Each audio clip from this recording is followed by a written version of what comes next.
anak-anak, pada pembelajaran kali ini, tujuan pembelajaran yang kalian capai yaitu menganalisis proses lahirnya Daulah Umayyah, puncak kejayaan, dan faktor-faktor yang menyebabkan kemunduran Daulah Umayyah.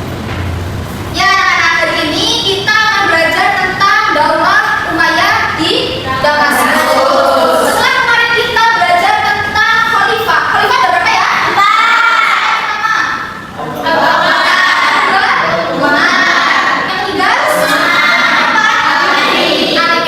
Setelah kemarin kita belajar tentang Khalifah Ali bin Abi Thalib, sekarang kita akan belajar tentang Daulah Umayyah di Damaskus. Kalian tahu nggak?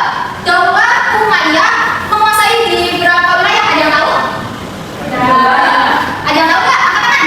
Itu Bu. Ya, coba kamu sebutkan. Daulah Umayyah menguasai berapa wilayah? Ada 2 Bu. Ada 2 di mana? Damaskus sama Andalusia. Betul. Kasih tepuk tangan. Ya, jadi Daulah Umayyah itu menguasai 2 wilayah ya. Nah, yang pertama di Damaskus dan yang kedua di Andalusia. Sekarang Ibu akan menayangkan satu video pendek mengenai Daulah Umayyah di Damaskus. Kita simak video dulu ya. Nah, setelah tadi dimaparkan satu video mengenai Daulah Umayyah di Damaskus, sekarang Ibu akan menjelaskan tentang peta. Di sini ada peta.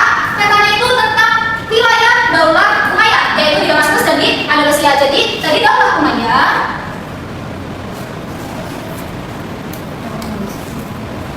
berkuasa di 2 wilayah.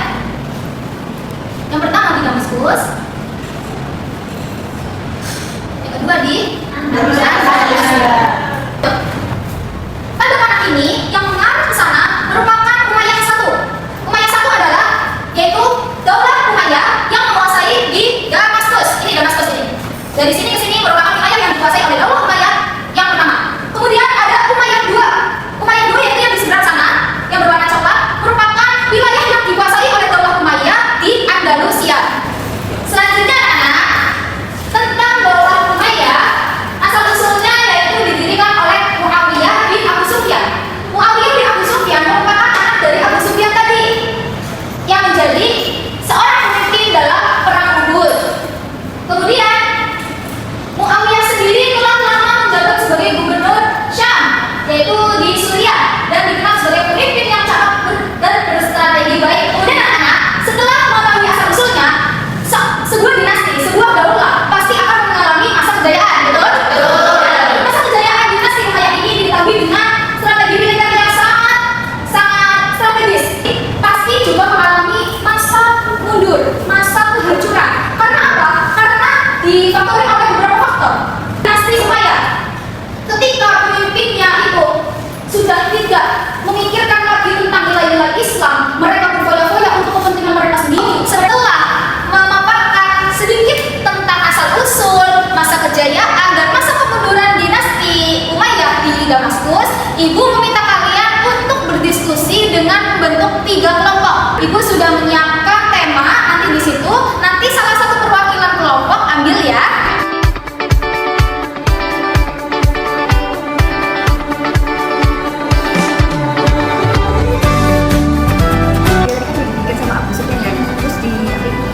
Bener belum Bu? Ya, betul. Ada lagi nggak yang Ada, cari. Itu ya. Satu aja kan faktornya. Faktornya kalau lebih banyak itu lebih baik ya. Diskusinya sudah selesai, anak-anak? Sudah. Oke, sekarang Ibu minta kalian mempresentasikan hasil diskusi kalian. Dan dimulai dari yang kelompok asal usul, bisa dimulai mempresentasikan hasil diskusinya. Silakan. Oke, baik. Saya perwakilan dari kelompok asal usul akan menjelaskan asal usul lahirnya dinasti Umayyah. Nah, dinasti Umayyah ini lahir setelah wafatnya Khalifah Ali bin Abi Thalib, yaitu pada tahun 661 Masehi. Nah, dinasti Umayyah ini didirikan oleh Muawiyah bin Abu Sufyan, yang dimana Muawiyah bin Abu Sufyan ini itu merupakan golongan Quraisy. Yang pertamanya itu beliau yang sangat menentang dengan Islam. Untuk pembahasan selanjutnya, silakan untuk kelompok masa kejayaan dinasti Umayyah untuk mempresentasikan hasil diskusinya. Silakan. Baik, terima kasih Ibu Guru. Ya, saya perwakilan dari kelompok kejayaan ya, dan saya bersama teman-teman kelompok juga menemukan beberapa hal kejayaan di masa dinasti Umayyah ya kan. Salah satunya itu paling pertama di bidang bikin sekolah, terus bikin rumah sakit, terus bikin pembangunan jalan gitu. Selanjutnya untuk kelompok masa kemunduran dinasti Umayyah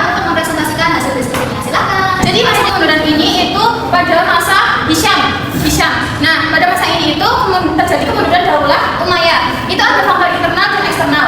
Dan yang paling kami sorot itu adanya pemberontakan kita. Ya, setelah tadi kita mendengarkan presentasi dari perwakilan teman kita, nah sekarang Ibu minta anak-anak untuk menyanggah atau ada barangkali yang mau menambahkan tentang presentasi mereka yang kurang gitu. Ya, silakan ada.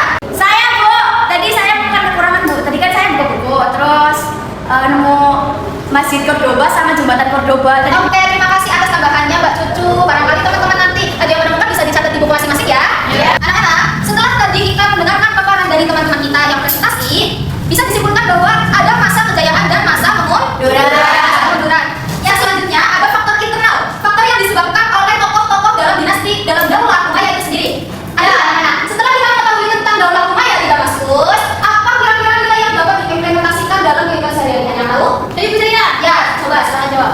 Jadi, kepemimpinan Ibu dari Muawiyah bin Abu Sufyan karena menjadi strategi pada saat itu dan bisa diimplementasikan oleh kita. Ya, tepuk tangan. Ya, salah satu nilai yang dapat kita implementasikan yaitu kepemimpinan. Apa yang dapat kita terapkan dalam sebuah sekolah? Kita sebagai siswa, kita sebagai murid, apa yang kita lakukan dalam nilai yang dapat diambil dari Daulah Umayyah itu? Yaitu kepemimpinan. Kita melakukan sebuah pemimpin, kita menjadi sebuah pemimpin.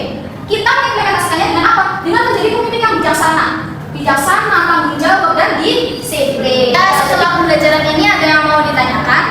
Saya Bu, Ya, silakan disampaikan pertanyaannya.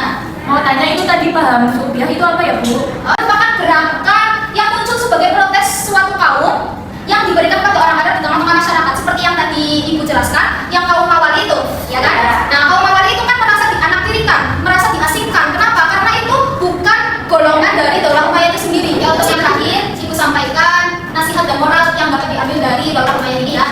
Nah, jadi nasihat moral yang dapat diambil itu merupakan jalan tengah dalam sebuah kekuasaan.